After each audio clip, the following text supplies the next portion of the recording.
The Secrets of Doctor Who is brought to you by the StarQuest Production Network and is made possible by our many generous patrons. If you'd like to support the podcast, please visit sqpn.com/give. You're listening to The Secrets of Doctor Who, episode number 108. Aye! Don't be scared. All of this is new to you and new can be scary. When people need help, I never refuse. There's this moment when you're sure you're about to die, and then you're born. I know exactly who I am. I'm the Doctor. Ta-da! Ooh. Should be fine. Hi, I'm Don Bettinelli, and you're listening to The Secrets of Doctor Who, where we discuss everything about the hit BBC series Doctor Who. Today we're concluding our discussion of Season 11 that began last week, and at the end we'll hear feedback from you, our listeners. And joining me today on the panel, as always, are Father Corey Stika and Jimmy Aiken. And now we return to our discussion of Series 11. So at this point, I want to shift gears and want to talk about the episodes. Now, I don't want to get into too much detail, but we thought it'd be fun to kind of... because we already did whole podcasts on Yes. each episode. Yeah, exactly. You can go back and listen to those one at a time if you have not yet listened to those. But what I want to do is to sort of, now that we've seen them all, to rank them, to give a ranking of the episodes. How do you guys want to do this? You want to go in a round robin, or do you just want to give your listing, each of us give our listing at once? What do you think is the best? It'd be easier for us to give our lists one at a time. All right, Jimmy, why don't you go ahead on that? I'll go last as the host. Okay. Well, first of all, I'll give an overall season assessment. Some people have really talked up this season as if it's the greatest thing ever on the show. And to me, this season is just meh. The stories there are things I like about them. They were pleasant to watch. I'm sure I'll watch them again in the course of time, but the season as a whole did not wow me. It was really kind of in the middle. If I was to give it a score on 1 to 10 as a season, I'd probably give it a 6. Maybe a 7 if I'm feeling generous, but really probably about a 6. I thought it was pleasant, and that's about it. It did not grab me. And I think that was down to the writing. In terms of this, and there were various issues with the stories, but just to go through a top, I guess, 11 list, ranking them in terms of the 11 episodes. At the bottom, I'd have to put Rosa. And I hate to put it there because it deals with very important issues. It's very well executed in some respects, but it also has a glaring flaw. Every single white American is a vicious racist. And I'm sorry, if you're going to demonize my culture in that way, don't expect me to put your episode high, because you need to be respectful enough of white Americans, including Southerners like myself, to recognize we are not all racists. And you need to be able to acknowledge that in your show. If representation is so important, good white people need representation too, not just bad white Americans. So I'd have to put Rosa at the bottom just in terms of my own enjoyment. I'm not saying it's technically the worst episode or anything like that, but in terms of my own ability to enjoy it, that really killed it for me. Next to Rosa, I'd put The Witchfinders. The Witchfinders was better. It was more enjoyable, but ultimately the villains end up being a complete washout for me. And we've got all this uncomfortable stuff going on with King James. And this is one that didn't go as off the rails as I thought it might have, but it still was one of the less enjoyable ones for me. And probably in part because I had to watch it worrying how far off the rails are they going to go here. And that natively creates a drag on your ability to enjoy the episode. Above that, probably Arachnids in the UK, which was fine, except for the Donald Trump character. And, it's just a huge distraction from telling me a story. And, whatever you think of Donald Trump, my impression is both Trump supporters and Trump detesters in this country just found that character a colossal distraction that interfered with their ability to enjoy the story. So I'd probably put that as the third from the bottom. Then Demons of the Punjab. I thought like Rosa, it handled a very sensitive historical issue that's very serious, and that was okay, but it did it more sophisticatedly. You had a complex portrait of both the Hindu side and the Muslim side in this conflict, and that complexity elevated it, in my opinion, and my ability to enjoy it. Kind of in the middle, the Ghost Monument, it was fine. It was pretty forgettable. That was about it. It's a kind of survival, great race thing going on, and it is pretty forgettable, but it was fine. Above that, The Woman Who Fell to Earth, I thought it had some nice surprises. I thought it was better than I expected. It had some flaws, but it was fine. The Battle of Ranskor Avkolos paid off. I thought it had some very dramatic elements in it that I thought worked well. We also got a reappearance by Tim Shaw, which I thought was nice, although, this also had flaws like every episode this season. I thought it improved. Above that, I liked the Saranga Conundrum. I thought it had a bunch of nice stuff in it. And over time, I've even warmed up to the Pating, which was the most interesting of the new monsters this season. Well, I should say second most interesting. The most interesting new monster this season, I'll mention in a minute. Above the Saranga Conundrum, I'd probably put Resolution. I thought it did new stuff, especially the first half of the episode to 2/3. Once they embiggen the story and start putting the stakes up at Earth threat level, I start to enjoy it less. But when it was working as a more intimate, one person is dealing with this Dalek that's out of its shell but is still incredibly dangerous, I thought that was very successful. So I like that. Above Resolution, I'd probably put Kerblam, which was a lot of fun, and it had the most interesting monster of the season, namely that shipping clerk guy, or that janitor guy, he's the villain. You don't see that coming in the beginning, and he's got an interesting motivation that works. Unlike Space Racist from Rosa, we have an understanding of why Janitor Guy has gone down the path he has. Right. And it makes sense. You don't have to agree with why he's gone down this path, but you could see why someone would become this kind of economic terrorist, which is what he is. And so that made sense to me. Probably at the top, I would put It Takes You Away. I thought the horror element worked for me. The final sequence with the frog puppet, I think could have been better executed. I didn't mind the fact it was a frog, but I just thought it was poorly executed as a puppet. And so I'd probably put that one at the top, but it's a pretty close, not quite tie, but pretty close packing between It Takes You Away, Kerblam, and Resolution, with the Saranga Conundrum coming up just a little shy of that. Okay. Father Corey, your assessment. I'll kind of do like Jimmy, kind of talk about the season as a whole first, and I more or less enjoy this. I know there's a lot of critics, amateur critics, let's just say, not so much the professionals, but people who are doing YouTube and so on, who really are dissing this season. And I don't see it. I don't see that it is that horrible. Now, there have been issues we've talked about. It's not a perfect season. It's not a great season. Yeah, and if you don't mind if I chime in on something, Father, yeah. I agree. This is not in saying the season is meh. I'm not saying it's bad. No. There are bad seasons. Trial of a Time Lord can be excruciating. And so this was far from the worst Doctor Who season ever. This was somewhere in the middle to me. I'm just saying it's not the greatest thing ever. No. I do rank it a little higher than meh. I don't think it's quite to the level of the Dr. Donna season. That's one of my favorites of New Who. But I still think it's a one of the better New Who seasons, definitely. I generally liked the standalone, even if I said, the overarching story arc with more standalone, I like the fact that it was the standalone adventures. I kind of going more to a classic Who style format. I think it started out shaky, but got better over the season.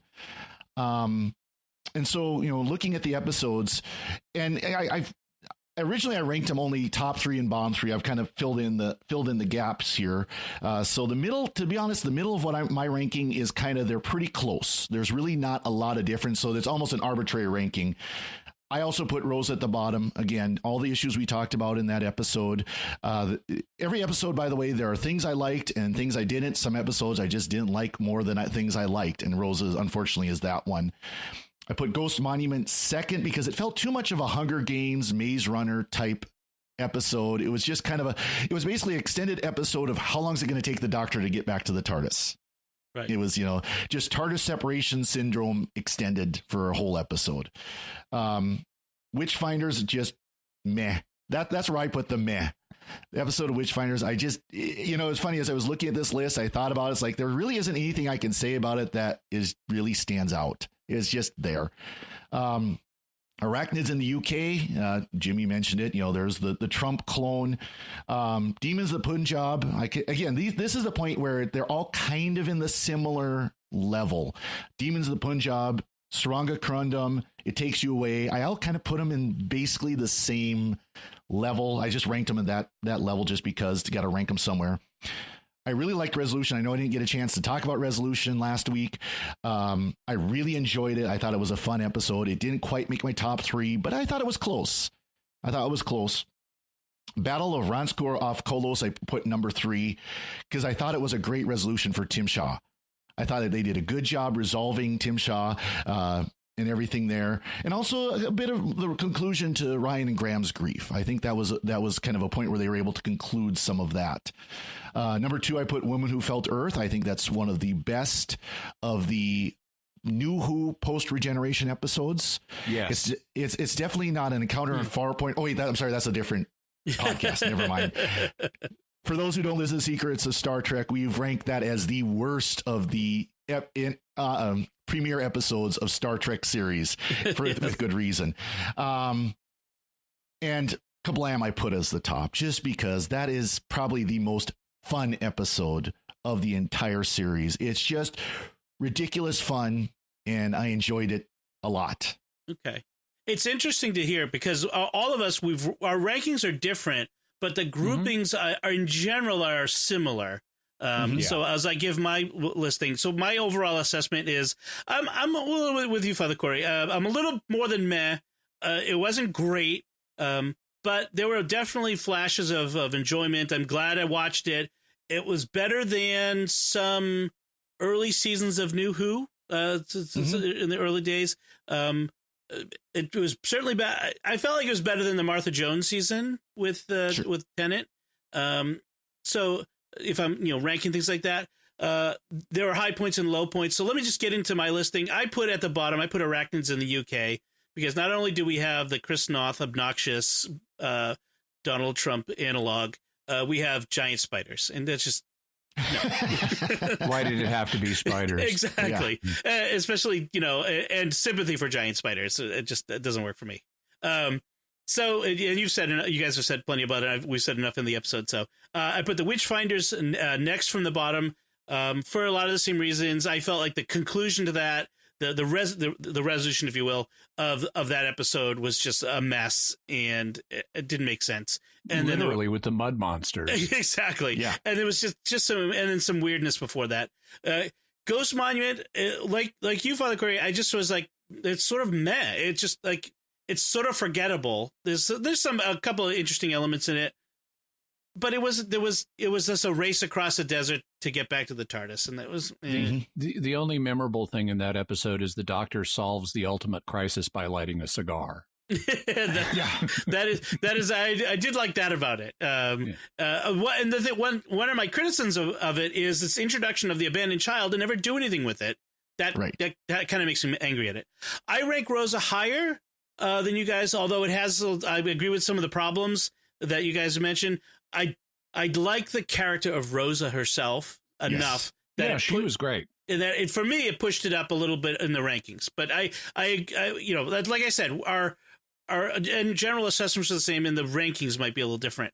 I like Demons of the Punjab because it was a different locale. It was a beautiful locale. I mean, that part of my enjoyment was just watching the cinematography and the location shots. Oh yeah, it was beautiful. And beautifully shot. Yes, and the introduction of the Indian culture and just having that is something new and different, and I was happy with that.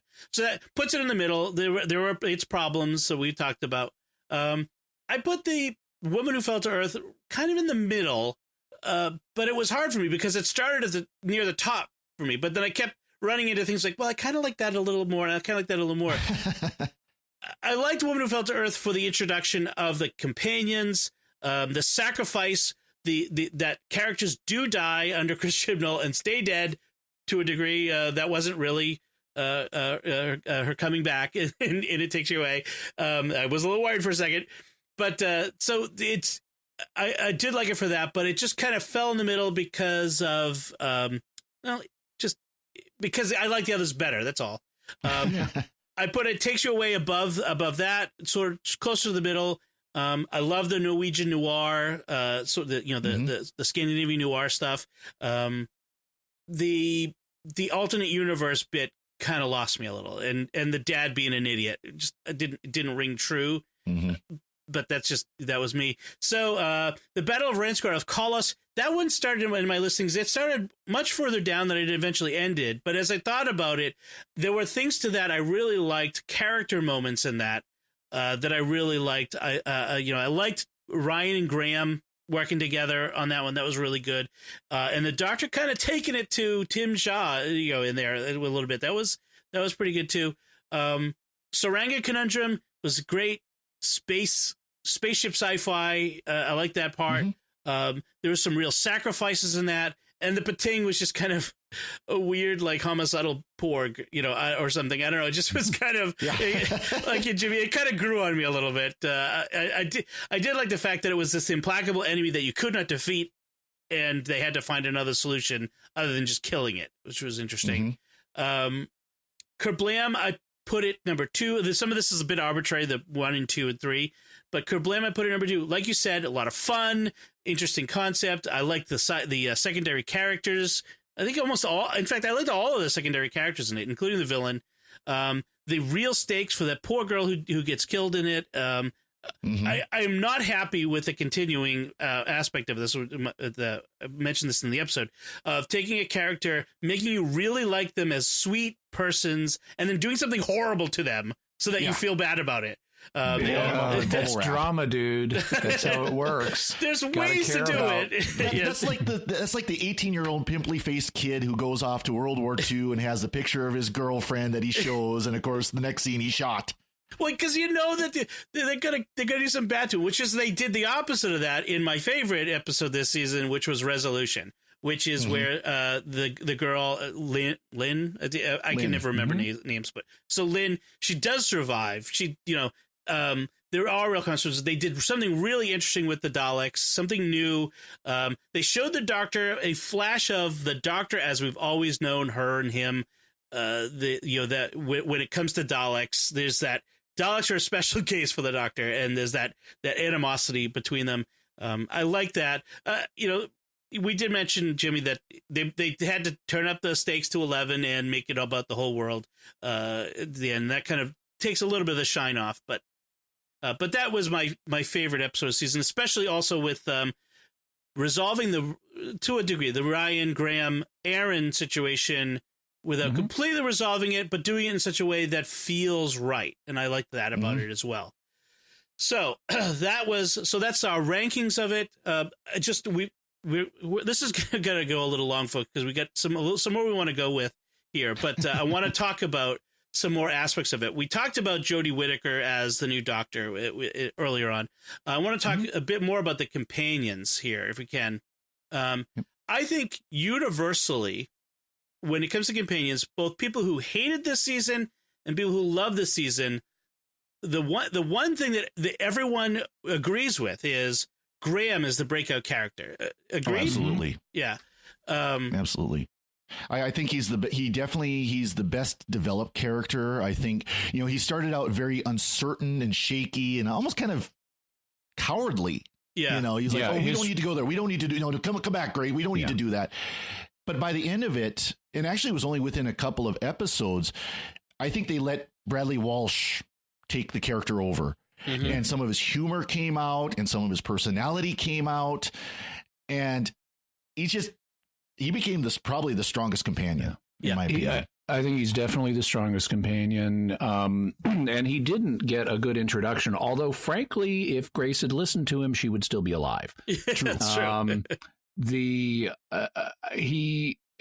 And I don't like what I'm about to say now, but even though Graham is clearly the most interesting and enjoyable of the three companions, he's not that great. I think he's the best, and I think he's interesting, and I like Graham, but he doesn't wow me the way some previous companions have. I think the reason he is as good as he is because he's been paired with a couple of characters who are either not likable, like Ryan is largely not likable. He spends too much time complaining about things, or who are not there, like Yaz, who is not given enough to do.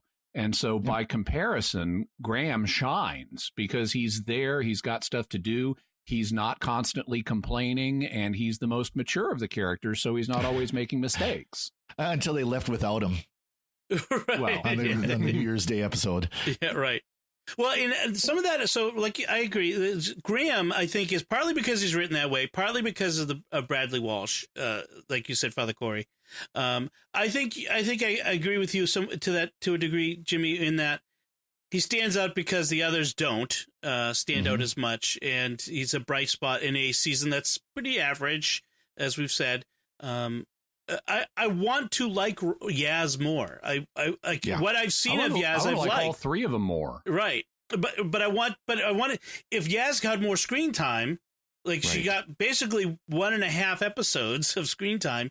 Then there would be more to Yaz to appreciate. Well, that's sad because I think she started very interesting. You know, this idea, she was a police rookie. She's trying to, really crack into becoming a police officer, and she's very energetic and go getter and wants to get, and then nothing. They completely dropped that. They had their family issues, and I think that was actually kind of fun and interesting to see her family and everything, and her grandmother, way back when, and all that. I thought that was very interesting. But again, they kept her such a flat character. Right. They really didn't develop her beyond that. Well, the whole thing with her being a police officer, they could have done so much more with that. There were many times through this season where that could have entered into the character, into the story. And they didn't do anything with it, and I feel like that maybe they're just going to drop that whole thing. I mean, just once in a while, they kind of bring something up where they would make it clear that she had this ability because she was a police officer, to guide people or something like that. But it wasn't much. Well, and then there's the perennial question of like people who travel with the doctor, like. Is she been fired yet? I mean, because Ryan worked in some warehouse, so he didn't really care about that job, and Graham was retired, but she was a rookie who wanted to, a probationary officer who wanted to really get up in the, and now has she disappeared from her job? Has she been gone for 6 hours? Marty, you're not thinking 4-dimensionally. Apparently. Right. I know. So there wasn't even a line like from her mom. It's like you haven't called in a week. Yeah, exactly. Like Jackie and Rose. She's been traveling for a while. Right. With Jackie and Rose, we got a sense that Rose was away with the doctor. And in fact, at one point, they were gone for like 18 months from her point of view. And there was that was an accident. Yes. It was a month, or you've only been gone a week. Yes. And I meant a year, or no, a day. You've only been gone a day. I meant a year. Right. Oops. And then with Ryan, he brought up, he's spends a lot of time brooding and resentful. And you could chalk it up to him, his grief, but Graham is grieving too. And he manages to be interesting and fun and something happening with him. And again, are they writing him that way? Is that the actor? I've seen the actor, Tosin. Yep. And he does kind of have a flat affect to him. He's not very emotional. in general. He seems subdued in his own personality. So maybe that's what's coming across in the character. Right. I don't know. So it's I don't know. It's interesting. But one of the things that I wouldn't have minded, but I think they've missed their chance on this now, is to show us actual grief in terms of Graham or Ryan crying their eyes out in pain over the loss of Grace. Because they would both have that reaction, and it would have made for very interesting drama to have them both in that state early in their relationship, and to have Graham at that moment reach out to commiserate with Ryan when they're both tearful, and to have Ryan rebuff him at that moment. That would have been very powerful to watch. Yes. And it would have set up their future character arc in a more demonstrative way. Right. But they didn't go there. They missed that opportunity. Okay, so let's move on to talking a bit about some of the more technical or less story related, and more about the show itself and its ratings. Ratings are always a big issue because it indicates, is the show going to be profitable and going to be continuing? And so we have two sets of ratings we want to consider. We want to consider the UK ratings, which are probably more important to whether the show continues. And then we can look at the US ratings on BBC America. We'll talk about that one first because that'll be easiest to discuss. Although we should mention the show moved this year from Saturday to Sunday. And one of the reasons they did that was because the last season that they did it with Peter Capaldi's Doctor, it was on a Saturday going up against a very popular Dancing with the Stars sort of show. Strictly Come Dancing. Strictly Come Dancing, yes, and that was causing some ratings problems. So when you discuss the ratings, especially the UK ratings, that has to be taken into account. That shift in day and the types of competition it's up against. But so the American ratings, it's amazing to me how small they are on BBC America. But this is just BBC America, not including the Amazon. I don't think it includes the Amazon Prime streaming and other ways that people watch it in America. Right. But they're like the first episode had 1.36 million viewers. They and it went down to, I think, what was it? They only have dates, not the names, so I have to kind of cross-reference. Saranga Conundrum was a low point this season for it, which was about 685,000 people watching on American TV. But according to, let's see, how does that? Do you have info on how that compares to like Peter Capaldi's last season? Yeah, according to a Vanity Fair article I found, the season's first 8 episodes. So this all I have is the first half of first 3/4 of the season. The first 8 episodes averaged 1.6 million viewers, which was a 20% jump from Peter Capaldi's final season as the Doctor. So, okay. And again, so that's in America. So it wasn't where it was going up against Strictly Come Dancing. Strictly Come Dancing. Right. On the other hand, going up against everything else. It was going, here it was going up against the American football and that sort of stuff. So that's a pretty good jump. That's a good boost from then to now. So that's the American ratings. And the difficulty with the two ratings, you kind of hinted at it, Dom, but I think the British ratings, they can track people who stream it from the BBC website. That's the primary way the British people would watch it streaming.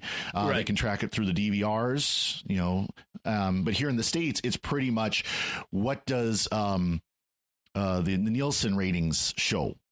Right. And that's just kind of a scattered snapshot of whoever happens to get one of those little books to rate for this particular week.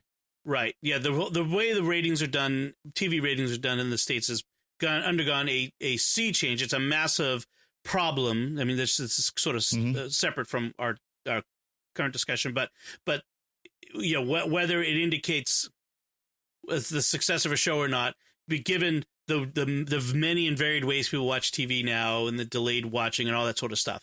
So you're right.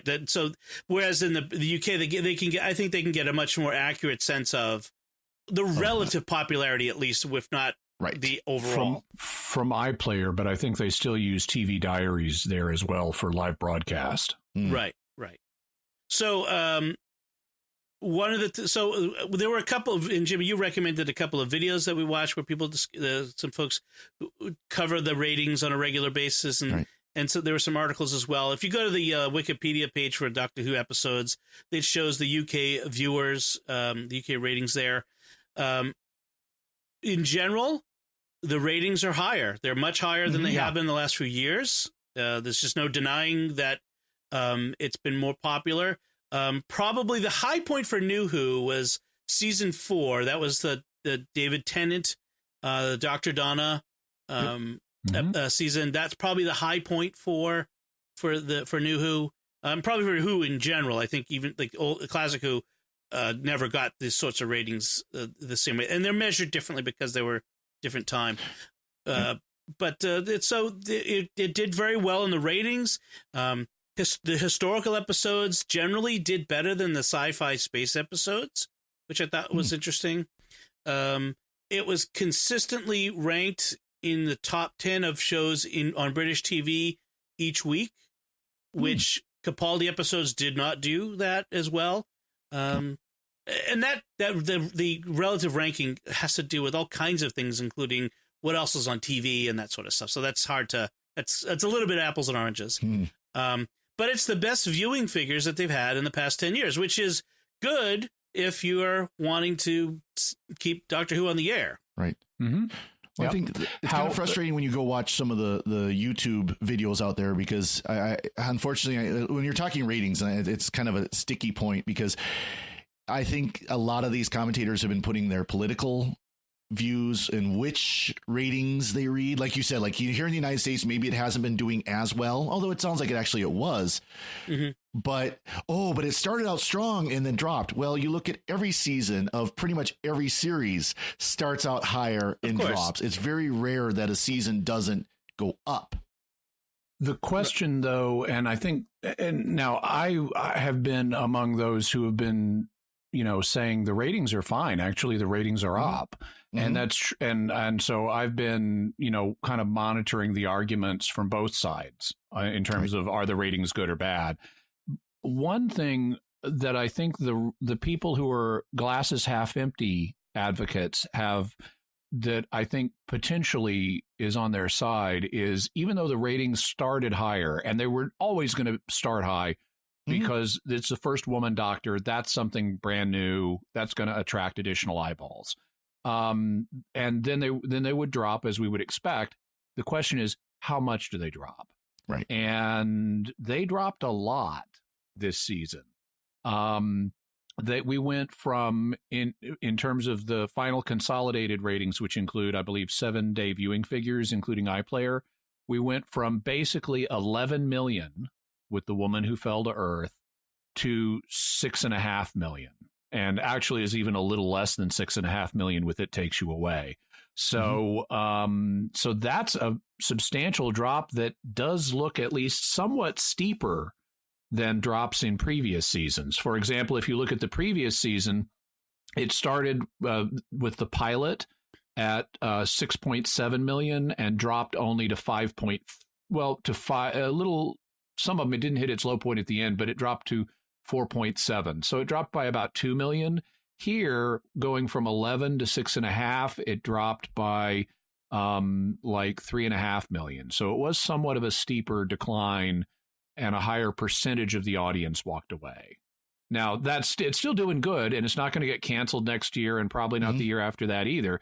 But if this trend were to continue into next year, we ended this season at the premiere of the level of the previous season. If this drop continued into next season, we're going to be back to where we were in the late Peter Capaldi era. Right. Yeah, I mean, it's a lot of how do you slice it? Do you do you look at highs and lows? Do you look at even with the drop, every episode this season was above every episode of last season. I mean, there are different ways to slice it, and it's hard to read the tea leaves on this and say this is definitively what it means. But but as far as what you said, Jimmy, it means the show's not getting canceled. They're already producing the next season. And it'll be interesting to see once the 7-day numbers start coming out for Resolution, because although it's the second lowest, I'm looking on DoctorWho.tv, the second lowest for the overnight, for those who watch the day of. That's also New Year's Day. Right. That's a very busy day. There's a lot of stuff in both Britain and here that are on TV that other people are watching, but that doesn't mean that they won't sit and watch it the next couple of days or this last weekend on DVR or off of the streaming. So it'll be interesting to see here coming up here this week what the week length numbers are. The other number that has been pointed to by the glasses half empty people is the audience scores that you're getting.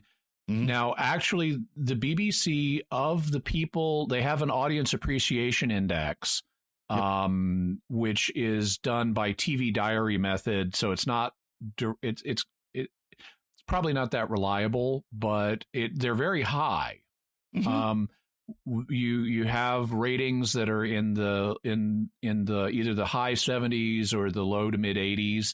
And that's comparable to previous seasons of Doctor Who in the New Who era. So that hasn't changed substantially at all. Right. But there's a question about that methodology. When you look, though, to internet-based measures like Rotten Tomatoes or Metacritic, you have huge disparities between what the critics are saying and what the users who use that website are saying. So like right now for all of season 11 on Rotten Tomatoes, the Tomato Meter, which is their professional critics, has a 94% fresh rating for season 11 of Doctor Who. They liked it. The audience score is only 22% fresh. So there's a 72% disparity between the reaction of the critics and the reaction of the Rotten Tomatoes site users. Now, this also is not scientific, but because you have to choose, do I want to use this site? Do I want to rank it? And so you're going to get people who are highly motivated, who either really like it or really don't, who have the highest motivation to give it a user ranking. But what it does show is the people who really don't like it are much more highly motivated than the people who really do like it. So there has been an alienation of a significant chunk of the fan base here. Even though that's not something that is reflected in the overall numbers, which are up. So that brings up a larger discussion about fandom in general today. And maybe, I don't know, maybe that's a whole nother episode that we could talk about. But fans of major properties, whether it's this or Star Trek or Star Wars, there's been this tendency for there to be a lot of vocal vitriol, polarization, vocal vitriol, anger. In fact, there's even been shown that some of that has been just like in the election stuff, which I don't want to necessarily get into, but that it's been stoked by nation states who have a stake in having our countries be more divided socially, so that it advances their political notions. It's Russia's fault. It's Russia's fault. Oh, well, it has been found that Russian troll bots on Twitter were pushing the anti Star Wars stuff, the Last Jedi stuff. They actually had proved it that it was. I don't know that it's been doing that for Doctor Who. I'm just saying that. So there's some of that that's out there, but there is this tendency, I think, even apart from that, within the fan base that's social media based, there's a tendency to feed the negativity.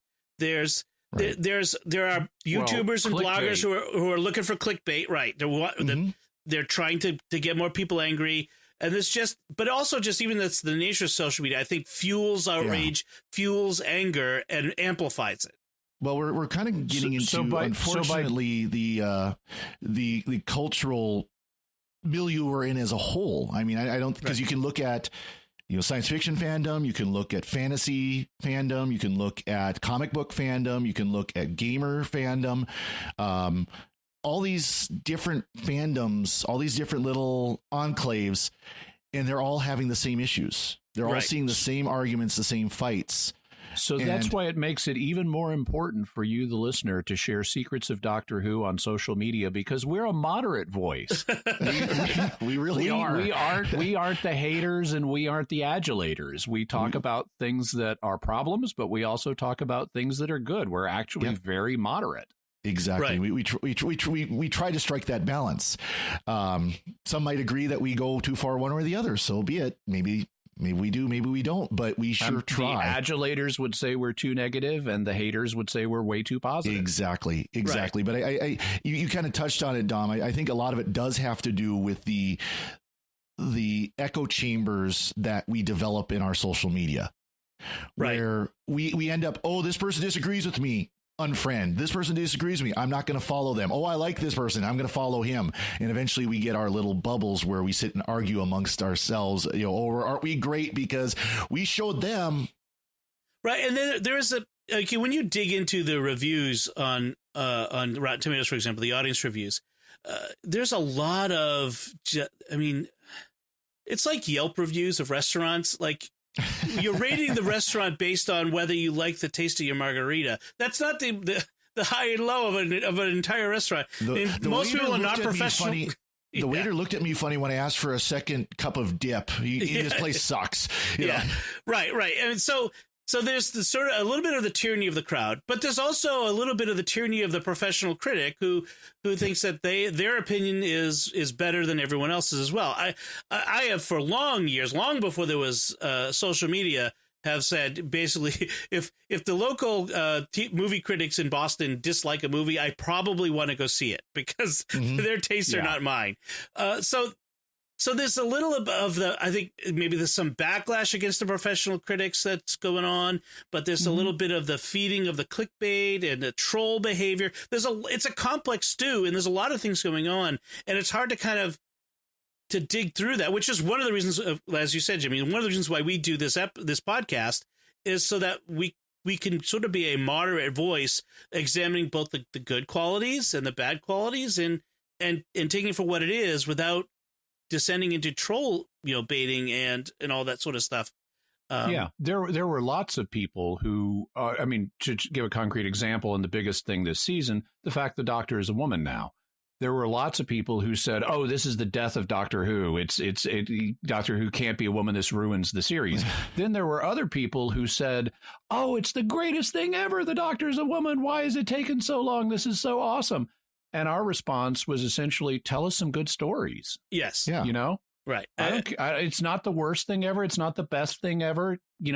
Gender politics doesn't need to come into this. Just tell us good stories. I don't want to be preached at from the left or from the right. I don't want you to cast people because they fit a particular political agenda, whether it's from the left or the right. I just want good storytelling that doesn't, but it doesn't have to be bland either. It can make a moral point. It can make a point about society. I mean, good sci-fi has always done that, but don't preach it. Don't shove it down my throat in an obvious way. And we had a lot of preaching this season, and not just in episodes like Rosa or Demons of the Punjab. The Doctor's constant crusade against weapons. Right.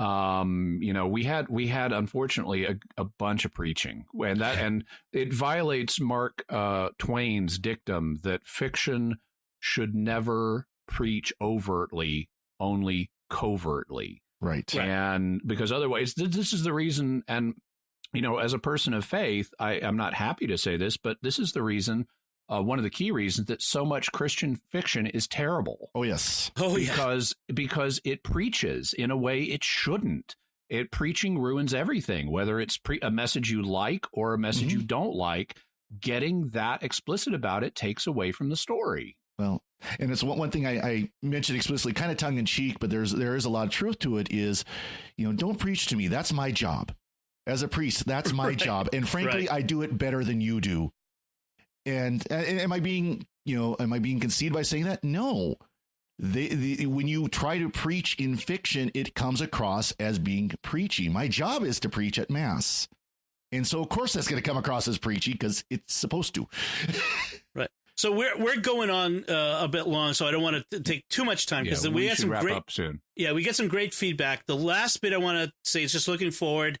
We know that we have to wait till 2020 to get the next season. They've said very early 2020. So hopefully maybe it'll begin with a New Year's Day special and we'll have the season go from there. That would be nice. We got 11 episodes this season, 10 plus a special. That's pretty short historically. We've in the past had 12, 13 episodes. Well, It would be nice to get 12 or 13 episodes again. Frankly, I'd love to get more, but that doesn't seem to be the trend with TV now. Any sense from you guys? Whether we can expect to see that? What do you think? I have a feeling they're probably going to at least keep it at 10. I know there was some rumors when before this season was over that Chris Chibnall wanted to only do 6 if it was going to be in 2019. I think that is part of the reason I think, in my opinion, they moved it to 2020 to give them more time to do it, which hopefully means we'll get better stories. We'll get better. They've obviously improved the graphics and the special effects and everything, but so I think we're going to be 10 plus a special, and maybe they'll start with, like you said, New Year's or even Christmas 2019. I agree. We're probably going to get another 11 would be my guess. Looking forward, and also just a few little notes to tie up my final thoughts on this season. I thought the music was forgettable, as illustrated by the fact I don't remember any standout themes. None of them are like the driving Matt Smith Hour of the 11th theme. Right. I didn't find myself annoyed by the music. I just think it was forgettable. We didn't have any really cool new villains. The most interesting villain was the Pating, and how do you bring that back? So there were no new villains with the potential to be major recurring villains, not even Tim Shaw. Many of the episodes I noticed had a lot of great, even though some were like Demons of the Punjab were beautifully shot, and It Takes You Away also had a lot of really nice visuals in it of Norway. But a lot of the episodes had a kind of gray quality with soft focus. It looked realistic. It was not colorful. Like if you see the insides of a lot of buildings, it looks very realistic, but compare that to the Russell T Davies era where just eye-popping color is on your screen. Yeah. I actually liked the eye-popping color more. Interesting. In terms of going forward, I think they can course correct from some of the things they did this season. I think they have a good foundation to build on with the Doctor and companions. I think they need to make Ryan more likable. I think they need to give Yaz more to do. I think they need to make the Doctor more intriguing. Because they've done the number one thing they needed to do, make her likable. Done. Now make her more interesting. So I think some course corrections are needed. In terms of, I actually had a thought about whenever they recast the Doctor next, it shouldn't be to a man. It should be another woman, because otherwise an immediate reversion to masculinity would not be good for the show. You need to have some consistency here before you start switching it up randomly. It needs to be a woman, but I think it needs to be an older woman next time who has a harder-edged personality. It's like, if you think back to, I forget the actress's name, but like in the Waters of Mars episode, the actress who is the chief of the Martian colony, she would be perfect, I think, as a next Doctor. She has that British authority, sharp-edged. Ultimately, she's compassionate and a good person, but I think to follow up Jodie Foster's I'm likable, you need someone with a little harder edge and who's a little more mature. Jane Judi Dench from about 25 years ago when she was M for the first time in James Bond. She would have been great. That would be interesting. Father Corey, any last thoughts on the season before we get into feedback? The only thing I want to say that I really didn't get to say is I really liked the special effects. I kind of hinted at it, but I really liked the special effects. I liked the dematerialization, especially. It looked very otherworldly. And I thought the coolest one was actually the last dematerialization of the season. That was Resolution, when they're taken off to go off to further adventures. You see the two archaeologists are holding hands. The TARDIS is in the background. It starts flashing. And instead of the TARDIS dematerializing, everything else dematerialized and it went right into the time vortex. Right. I thought that was a really cool final special effect for the season. Excellent. So let's get into some feedback right now. And the first bit of feedback is from Rick Angelini, who actually has feedback on the season 11 retrospective from his point of view. Rick made his viewpoint on the season made known early on and often on our Facebook page. But he says he agrees. I would think with Jimmy, I think I would recap the season as ho-hum, much as with the previous season with Capaldi. Maybe expectations are set too high, but I find the stories to be simply okay. Generally not horrible, but nothing approaching outstanding. I have no trouble accepting Jodie as a female doctor. I generally like the three companions. In fact, these companions work much better than the awkward season with Bill, who never seemed to catch her stride. There's something lacking in the stories, maybe a lack of pending doom or imminent danger. It's kind of interesting. He liked best the stories with Daleks, with Commander Strax and Madame Vastra, the Weeping Angels. So that's Rick's feedback. So thank you, Rick, for that. On the Shakespeare Code, which the episode we did, Bennett Gillespie, he liked the new opening sound. So, folks, maybe you've noticed that we've had a new opening, a bit of music. When we're doing the current season, we have the ones with Jodie Whittaker.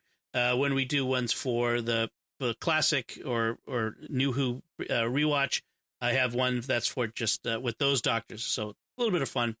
Bennett says he is impressed with my kids, because I had mentioned my kids like Shakespeare. He says in the UK, Shakespeare is compulsory in schools, and most of the population have sat in classes taking turns to read paragraphs each in monotone voices. Only a small percentage of kids would like Shakespeare DVDs like mine do. I would actually, but I disagree. If the kids got to watch those instead of recite paragraphs at each other, they would like Shakespeare too. Shakespeare I never really liked Shakespeare until I got to see actual Shakespeare performed by people who want to perform it. Exactly. And do well done, Shakespeare. Oh, yeah. And this is a recommendation just to help people appreciate Shakespeare a little bit more. You should find the video. I know it's on Amazon and it may be on Netflix, called The Complete Works of William Shakespeare Abridged. It is a lot of fun. Oh, the good. Complete Works of William Shakespeare Abridged. And then, of course, there's Star Wars Shakespeare. My kids love that. I've got that too. Yep. And well written, by the way. I have to say they did it. It's not just a pastiche. They've done a really good job with that. So somebody posted the "These aren't the droids you're looking for" scene on Facebook today, and just laughing reading it. I love what they do with the "did hand shoot first" question in that. yes.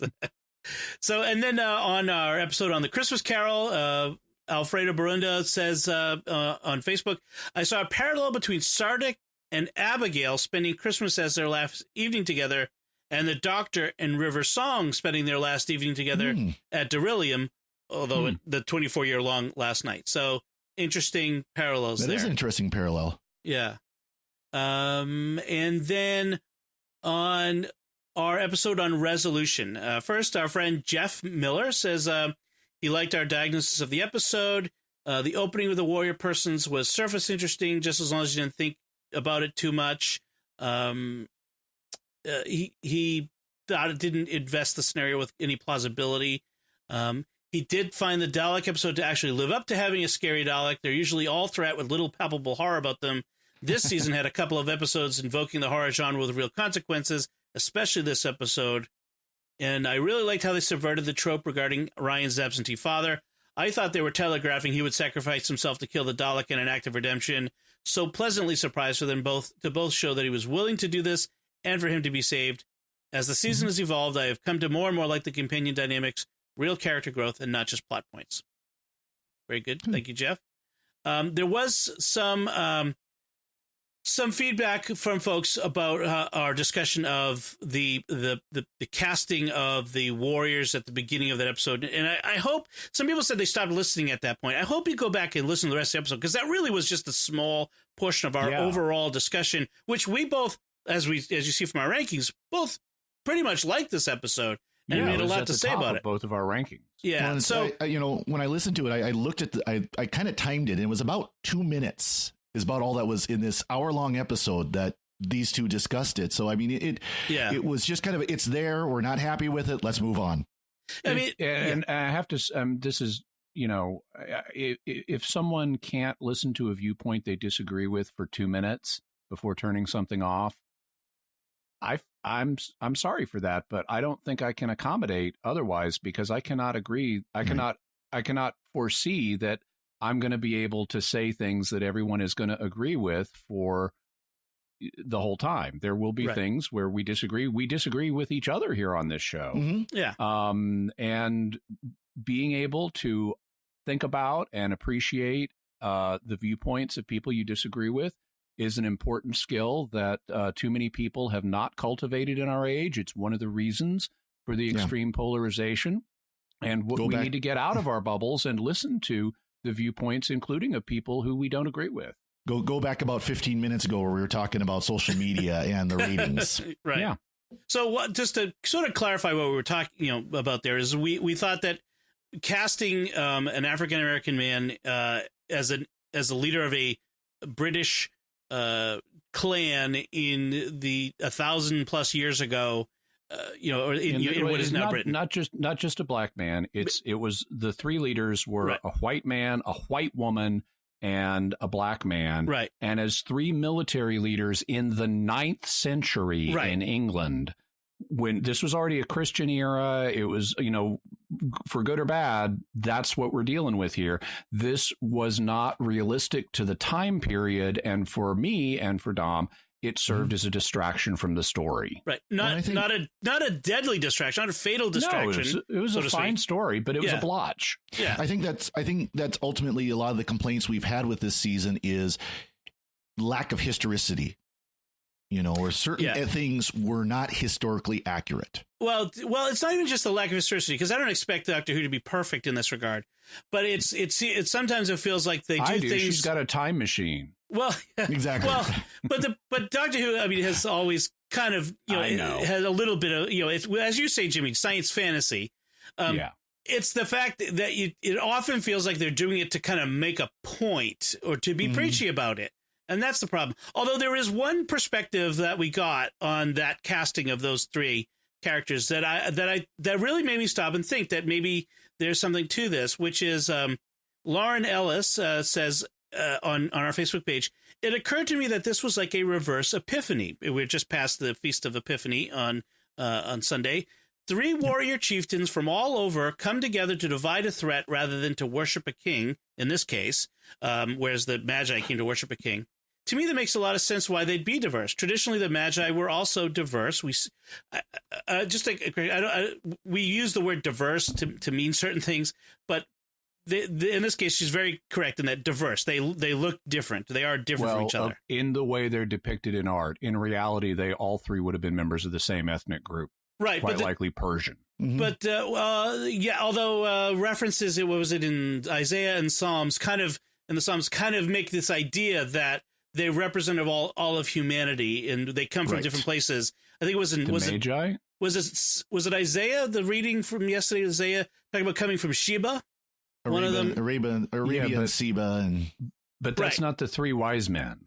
No, but I don't want to get too much into the theology, especially against both of you, but because I would lose it. But you can find out more about that if you listen. No, right, this winter. No, yeah, but the idea that there's been a historical idea of the Magi representing of all of humanity coming to the manger, and that's might be why we would see, 3 portrayed people in different. They could have set it up differently. Then that's all they needed to do was set it up by saying, and a gathering of warriors from all over many lands came together to defeat the terrible enemy. Right, and it's not. It wouldn't be if that were the case. It wouldn't be the first time that Chris Chibnall didn't say, right up front to make explicit what he tries to make implicit. So she, Lauren points out, it wouldn't be the first time Doctor Who has put things into the show related to the calendar. For example, the Peter Capaldi episode with Cybermen and Missy, which released on All Souls Day, having to do with souls being collected, or the themes of resurrection on episodes released on or around Easter, that sort of thing. So there's a point, and I'll accept that. Fair enough point. And then Amy Flowers says, it's impressive that Chibnall did something new and genuinely terrifying with the Daleks. The Dalek on the wall was rather terrifying in the alien-esque framing of it. I see that. I loved how the actress playing Lynn flipped so convincingly between terrified and fighting to scary possessed Dalek human, which was very good. She did a good job of that. The parallel of the Dalek making its armor to the Doctor forging her own screwdriver was a nice bookend to the premiere, which is interesting. Yeah. We didn't comment on that, but it is a nice bookend. That was a nice catch. There were some questions we had that might be answered with the second viewing, like where did those rockets come from? I think they came from that same defense contractor that she broke into. I think they were in that vault. And how much time passed to allow all that construction? Well, I saw somebody complain, how could this simple farmer have all that metalworking equipment? You haven't been around a farm, have you? A lot of times it's quicker to fix equipment using that metalworking equipment than it is to go to the implement dealer and buy a new part, assuming you can get the new part from the implement dealer. Right. Where Father Corey lives, he knows quite a bit about that. On Kerblam. Yeah, exactly. I've known farmers who have had basically mobile metalworking shops in the back of their truck. They're out there. You're out there at harvest time, and it's 100 miles to the implement dealer. Guess what? You're going to fix that part. Yes, exactly. So and then, so just to finish off Amy's comment, she says, "I'd been worried we wouldn't see Ryan's father at all this season, and I liked how they handled him. The Doctor's righteous. You didn't go to the funeral greeting." To Graham's angry caution, and of course Ryan saying exactly what he needed to say and not buying Aaron's excuses. Cool story, still abandonment. That was a good line. Yep, that was how I reacted when Aaron made that "when you're older" speech. It was the better choice on the writer's part not to kill Aaron. I agree. Not just because it avoided the trope, but now it allows for a different and frankly more interesting story to develop should we ever see Aaron again, which I hope is the case. Actually, I do too. I hope we don't just now his daddy issues are resolved and we're never going to see this guy again. I think, we talked about Ryan's character, and I think this could be the way that they develop it. Is through his dad, his relationship with his dad. I think that could be a very good way to develop his character. Yes. So thank you, everyone, for your feedback. We love getting your feedback. As we do in every episode, as we're wrapping up here, I'd like to take a moment to thank the patrons who make it possible for us to create Secrets of Doctor Who. Today, we wanted to thank, by name, Amy Z, CMF, Elaine K, Jesse K, and Megan F. Through their generous donations at sqpn.com/give, they make it possible for us to continue the Secrets of Doctor Who and all the shows at sqpn.com. You can join them by visiting sqpn.com/give. That's it from us. What did you think of our appraisal of Season 11? Let us know by visiting sqpn.com or the Secrets of Doctor Who Facebook page. Leave us some feedback there or send us an email to doctorwho@sqpn.com. You can find links to all our personal social media and websites on our show notes at sqpn.com. Until next time, Jimmy Akin, thank you for joining me and sharing the Secrets of Doctor Who. Thanks, Dom. Father Corey Stika, thank you as well. And thank you, Dom. And once again, I'm Dom Bettinelli. Thank you for listening to the Secrets of Doctor Who on StarQuest. And remember, we'll be back next week. Join us, please. Right. This is good.